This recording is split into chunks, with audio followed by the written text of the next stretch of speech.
शहरी और गांव की बेटी की ससुराल वालों के लिए सोच। सुबह सुबह सभी गांव वाले अपने अपने कामों में लगे हुए हैं। कोई आंगन में बंधे बैलों को पानी पिला रहा है, तो कोई खेत जोत रहा है, तो कोई बस वहीं पेड़ पर बैठे पक्षियों को उड़ाने की कोशिश कर रहा है। और साक्षी की मम्मी कंचन आंगन में मथनी से मिट्टी के घड़े में दही मथ रही है। तभी वहां साक्षी की दादी सुरीली आ जाती है। बहू, ये तू क्या कर रही है? मैंने तुझसे कहा था ना कि पहले रोटी बनाना, बाद में ये दही मथना।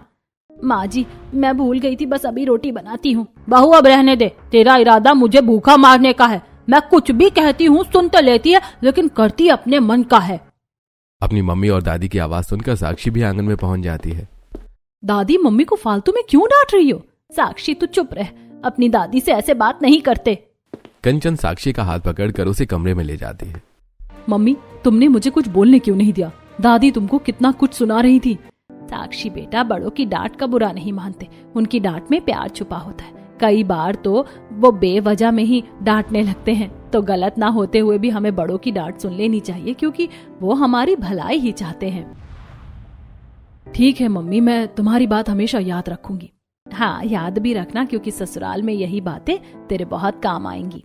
एक तरफ गांव की बेटी साक्षी को उसकी माँ सिखा रही थी कि कौन सी बात ससुराल में उसके काम आएगी, तो वहीं दूसरी तरफ शहर में रहने वाली पूनम कुछ और ही सीख रही थी। पूनम की मम्मी हेमा तले हुए चने हॉल में बैठी उसकी दादी सावित्री को देती है।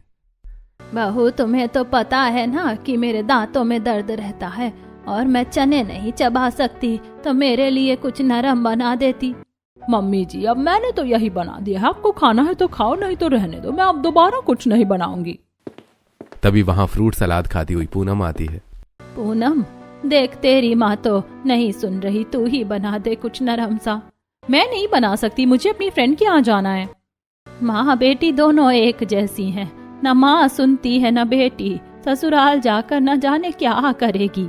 मैंने इतनी पढ़ाई लिखाई ससुराल जाकर घर के काम करने के लिए नहीं की है। मैं ससुराल जाऊंगी तो सिर्फ अपना देखूंगी। तो यह है शहर की बेटी पूनम की ससुराल के बारे में सोच। तो वहीं दूसरी तरफ गांव की बेटी साक्षी देखती है पड़ोसन कमला को अपनी बहू रानी को डांटते हुए, वो भी घर के बाहर आंगन में। एक काम ढंग से नहीं कर सकती, तुझे धनिया तोड़ने को बोलो तो प्याज काट देती है, प्याज काटने को बोलो तो लहसुन छील देती है। ध्यान कहाँ रहता है तेरा? मम्मी जी, मैं काम करती तो हूँ, और मुझसे 20 साल की उम्र में 50 साल वाला एक्सपीरियंस एक्सपेक्ट करोगी तो वो कैसे होगा? जुबान मत लड़ा मुझसे। एक तो कोई काम ढंग का नहीं करती और समझाओ तो जुबान लड़ाती है। बोलती हुई कमला सर पे टोकरी रखकर खेत की तरफ निकल जाती है और साक्षी भी घर के अंदर जाकर गोबर से आंगन लीप रही अपनी माँ के पास जाकर उनकी पूरी बात बताती है। और तो मम्मी, यहाँ पर गलत कौन हुआ, सास या बहू?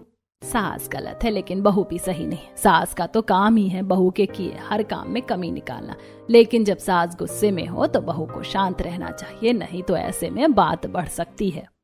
इसीलिए आप दादी की डांट सुन लेती हो, जबकि आपकी गलती भी नहीं होती।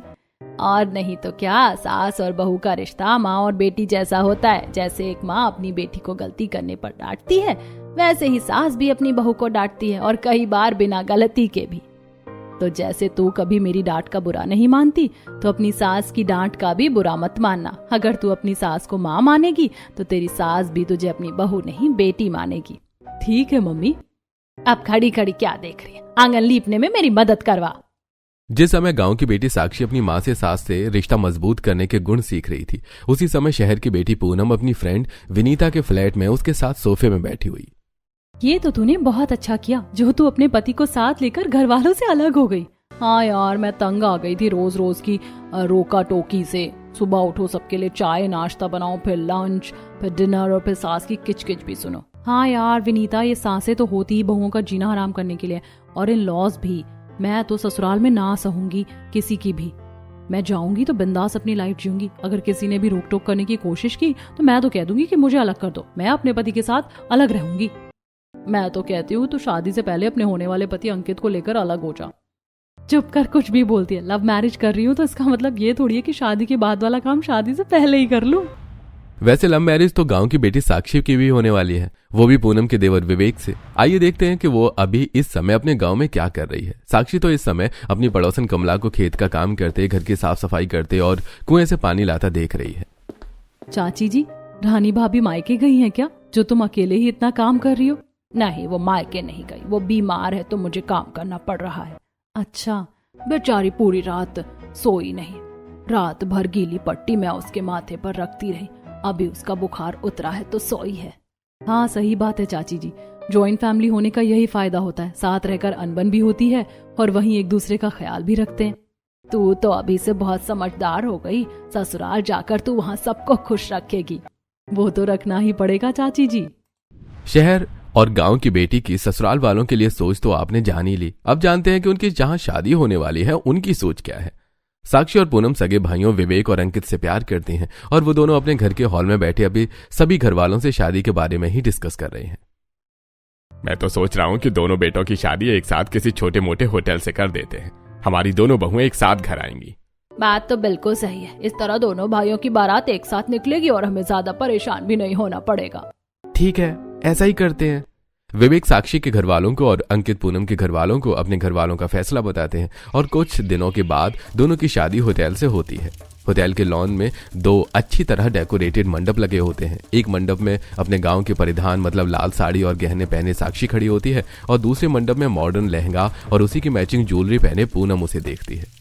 ये मेरी देवरानी कैसी है, एकदम गांव की गवारन लग रही है। मैंने तो सुना था कि ये पढ़ी लिखी है, लेकिन पहनावा देखकर तो लगता ही नहीं कि ये पढ़ी लिखी है। मैं तो इसे अपने मुंह नहीं लगाऊंगी, दूर ही रखूंगी इसे। साक्षी भी पूनम को देखती है और ये है मेरी जेठानी, देखने से बहुत ज्यादा पढ़ी लिखी और समझदार लग रही है। एक साथ रहेंगे हम दोनों बहनें बनकर, खूब जमेगी हमारी। दोनों की सोच एक दूसरे के बारे में बिल्कुल अलग थी।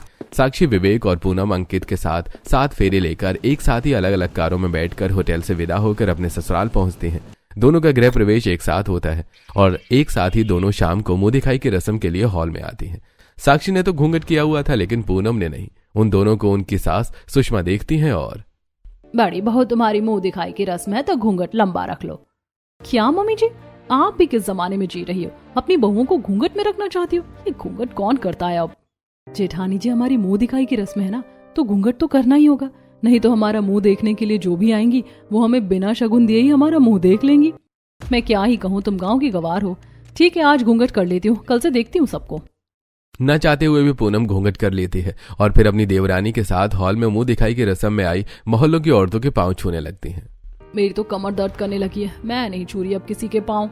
सुषमा, तेरी शहरी बहू कितना घमंड दिखा रही, पैर छूने में इसकी कमर अकड़ गई।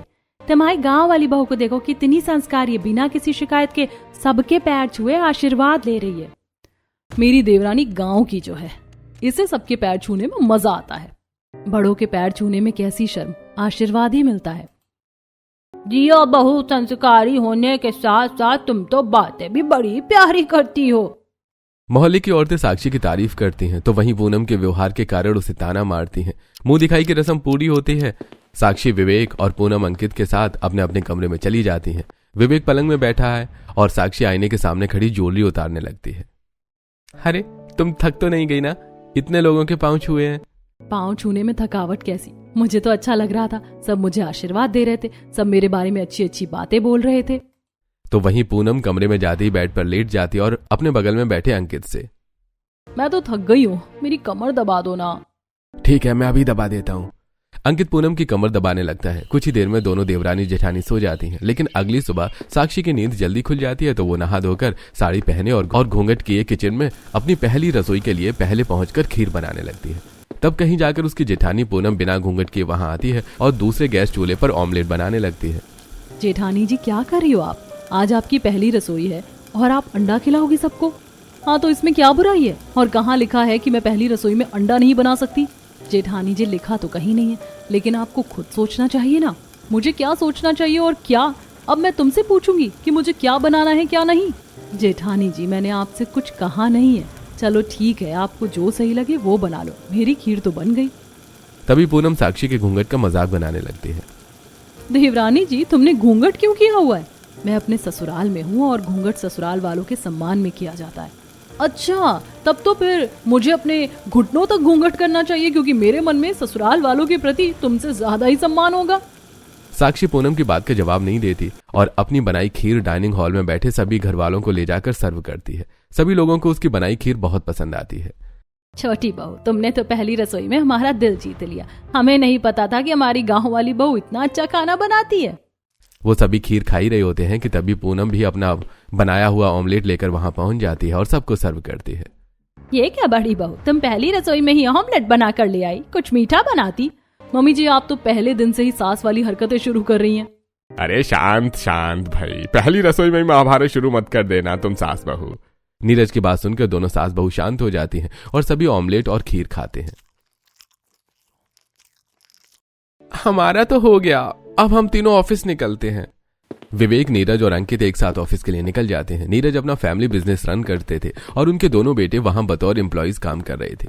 शाम को वो तीनों जब ऑफिस से घर आते हैं तो अपने साथ चाट, मोमोज और मंचूरियन लाते हैं, जो हॉल में बैठे सभी लोगों को खिला देते हैं। सब लोगों के साथ बैठी पूनम उठकर अपने कमरे में चली जाती है। उसके पीछे अंकित भी जाता है। क्या हुआ, तुम सबके बीच से उठकर यहाँ कमरे में क्यों आ गई? मैं सोच रही थी कि आप मेरे लिए सबसे छुपा कर कुछ स्पेशल लाएंगे, लेकिन आपने तो। अरे स्पेशल ही तो था और तुम्हारे लिए ही लाया था। मेरे लिए लाए थे तो मुझे ही देते, सबको बांटने की क्या जरूरत थी? अच्छा बाबा सॉरी, अगली बार से ध्यान रखूंगा और सिर्फ तुम्हारे लिए ही लाऊंगा। अंकित का सबके साथ शेयर करना पूनम को पसंद नहीं आया था। कुछ देर बाद साक्षी हॉल से अपने कमरे में आती है और विवेक भी उसके पीछे कमरे में आता है और पैंट की जेब से निकाल कर उसे चॉकलेट देता है।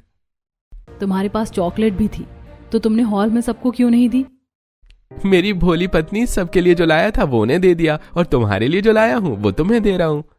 मेरे होशियार पति, जरा मेरी बात को समझो। अगर घर वालों को पता चला कि तुम मेरे लिए सबसे छुपाकर चॉकलेट लाए हो तो वो क्या सोचेंगे कि अभी से मैंने तुम्हें अपने वश में कर लिया। सॉरी बाबा, गलती हो गई, अगली बार से मैं ध्यान रखूंगा। शहरी बेटी और गांव की बेटी की सोच अगले कुछ दिनों में मोहल्ले की सभी औरतें भी समझने लगती हैं, क्योंकि साक्षी तो घर में भी घूंघट में रहती थी और बाहर भी। जब कुछ काम होता था तब भी उसका घूंघट नहीं उठता था, लेकिन पूनम न तो घर में घूंघट में रहती थी और ना ही घर के बाहर। सब्जी वाले से सबसे सब्जी खरीदते हुए भी वो घूंघट नहीं करती थी। दोनों देवरानी जिठानी को मोहल्ले की औरतें देखती थी। एक दिन जब सुषमा घर के बाहर खड़ी सब्जी वाले का इंतजार कर रही थी, तभी विमला और पुनिया उसके पास आती हैं और सुषमा, तुम्हारी शहरी बहू कैसी है? वो कभी भी सर नहीं ढकती, ना ही किसी की इज्जत करती है। और तुम्हारी छोटी गांव वाली बहू कितनी संस्कारी, सबका सम्मान करती है। उन दोनों की बातों का सुषमा के पास कोई जवाब नहीं होता। वो तुरंत घर के अंदर जाती है और हॉल में झाड़ू लगा रही साक्षी और पूनम से, बड़ी बहू सुनो, पड़ोसी तुम्हारे बारे में कैसी बातें करते हैं। घर में ना सही, कम से कम घर के बाहर तो घूंघट कर लिया करो। मैं आज के जमाने की पढ़ी लिखी लड़की हूँ, मुझे गाँव की गवार लड़कियों की तरह सर ढकना नहीं आता। तुनक कर पूनम अपने कमरे में चली जाती है। मम्मी जी, आप जेठानी जी को कुछ मत बोला करिए, वो खुद ही समझ जाएंगे धीरे धीरे। एक तरफ जहां शहरी बेटी खुद को सुपीरियर समझती थी तो वहीं दूसरी तरफ गांव की बेटी ससुराल वालों को समझाती थी। इसी तरह कुछ दिन बीत गए। फिर एक शाम ऑफिस से आकर जैसे ही नीरज हॉल में पहुंचता है तो वो अपने दोनों बेटों को डांटने लगता है। अरे तुम दोनों कितने लापरवाह हो गए हो, शादी के बाद काम पर तुम्हारा ध्यान ही नहीं रहता है। अरे कितनी बड़ी गलती कर दी तुमने, हमारा इतना बड़ा असाइनमेंट कैंसिल हो गया, नुकसान तो हुआ ही है, हमारा नाम भी खराब होगा, अब क्लाइंट हमें ऑर्डर देने से झिझकेंगे। नीरज की आवाज सुनकर साक्षी और पूनम हॉल में आ जाती है और पापा जी, अब आप मेरे पति से इस तरह बात नहीं कर सकते। ये कंपनी जितनी आपकी है उतनी ही मेरे पति की भी है, और अगर एक बार गलती भी हो गई तो क्या हुआ? बहू, अंकित तुम्हारा पति होने से पहले मेरा बेटा है और गलती होने पर उसे डांटने का मेरा पूरा हक है। तुम कौन होती हो मुझे रोकने वाली? मैं आपके बेटे की पत्नी हूँ और ऐसे कैसे डांटेंगे उन्हें? अगर ज्यादा होगा ना तो मैं कंपनी और घर में हिस्सा लेकर अपने पति के साथ अलग हो जाऊंगी। क्या कहा बहू तुमने? हाँ पापा, मेरी भी कोई गलती नहीं थी। विवेक इससे आगे कुछ कह पाता, साक्षी उसका हाथ पकड़कर उसे कमरे में ले जाती है। तुमने मुझे बोलने क्यों नहीं दिया? मेरी गलती बिल्कुल भी नहीं थी, फिर भी पापा मुझे इतना डांट रहे थे। भाभी ने उन्हें जवाब देकर बिल्कुल सही किया। तुम भी क्या बच्चों की तरह बात कर रहे हो? पापा ने सिर्फ डांटा ही है ना, मारा तो नहीं। और अगर एक दो चाटे मार भी देते तो क्या हो जाता? उन्होंने दोनों भाइयों को पाला पोसा, इतना बड़ा कर दिया, इस काबिल बनाया कि आज इतनी बड़ी कंपनी संभालने लगे, और आज उनकी जरा सी डांट में तुम भड़क गए। आखिर नुकसान तो हुआ ही है ना, फिर चाहे किसी की भी गलती हो। साक्षी के समझाने पर विवेक का गुस्सा शांत हो जाता है। साक्षी, आज तुमने मुझे गलती करने से बचा लिया। वैसे तुम्हारे स्वभाव में और भाभी के स्वभाव में जमीन आसमान का अंतर है। वो शहर की है तो उनका एटीट्यूड अलग ही लेवल का है, और तुम गांव की हो तो शांत स्वभाव और समझदार भी हो।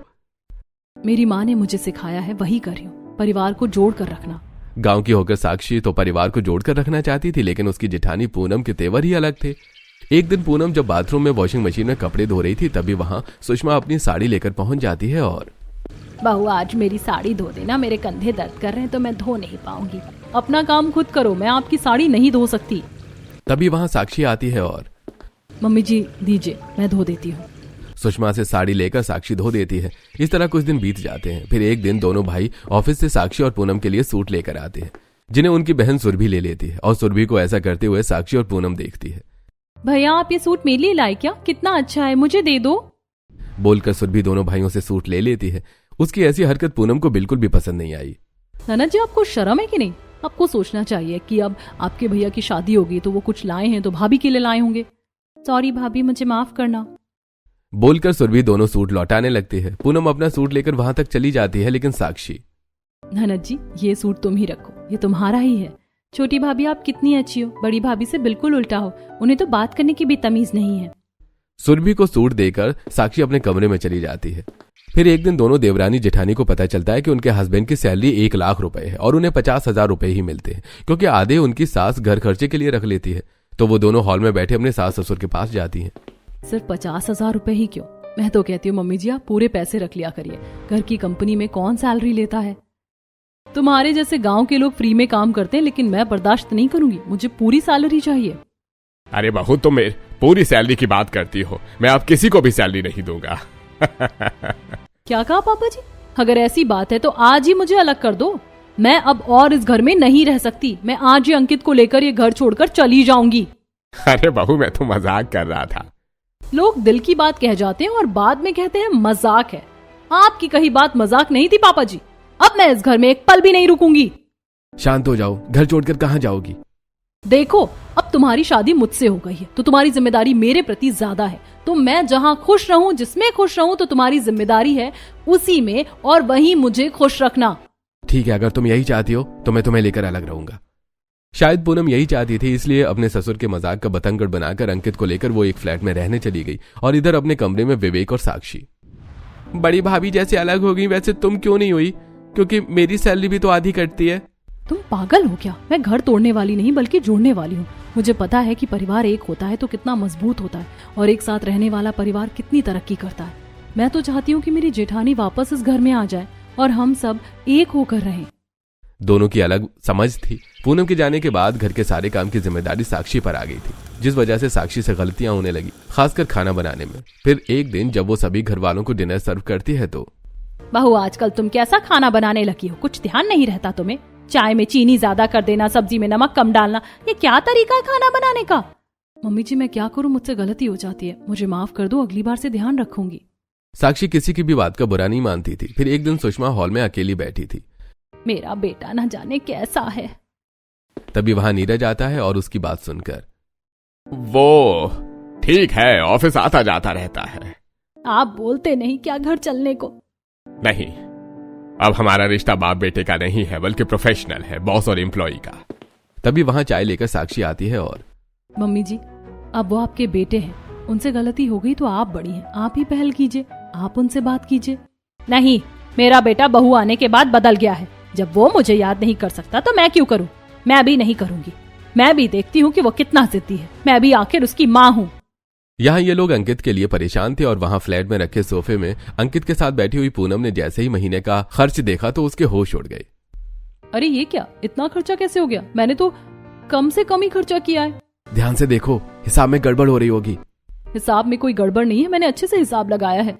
अरे ठीक है, अगली बार से कम खर्च करेंगे। इस तरह वो दोनों खर्च में कटौती कर देते हैं, फिर भी बचत नहीं होती। एक दिन अंकित जब ऑफिस से घर आता है, पूनम उसके पास जाती है और, चलो आज शॉपिंग पर चलते हैं।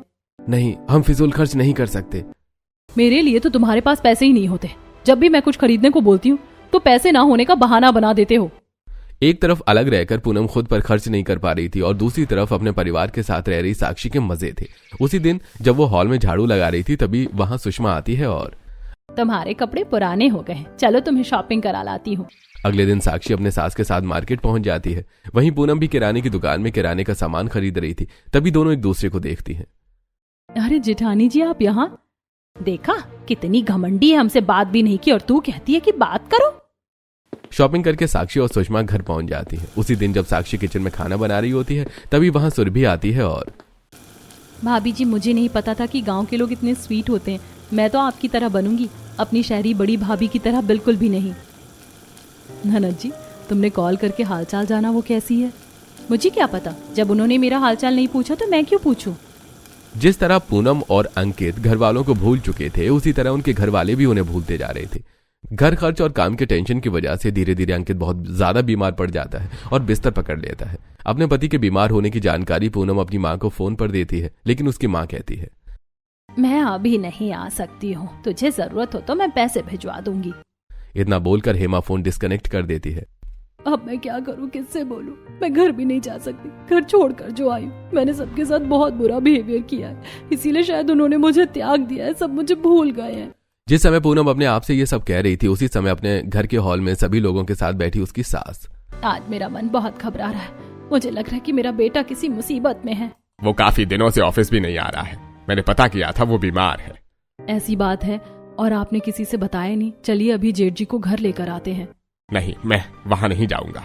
बहू खुद अलग होकर गई थी और अंकित ने भी उसका साथ दिया था। पापा जी, वो आपके बेटे हैं और बहू हैं, और बच्चों से गलती हो जाए तो बड़े माफ कर दिया करते हैं। वो छोटे बच्चों की तरह जिद पर नहीं अड़ जाते। अगर आप ही जिद करोगे, गुस्सा करोगे, तो फिर हम पर क्या असर होगा?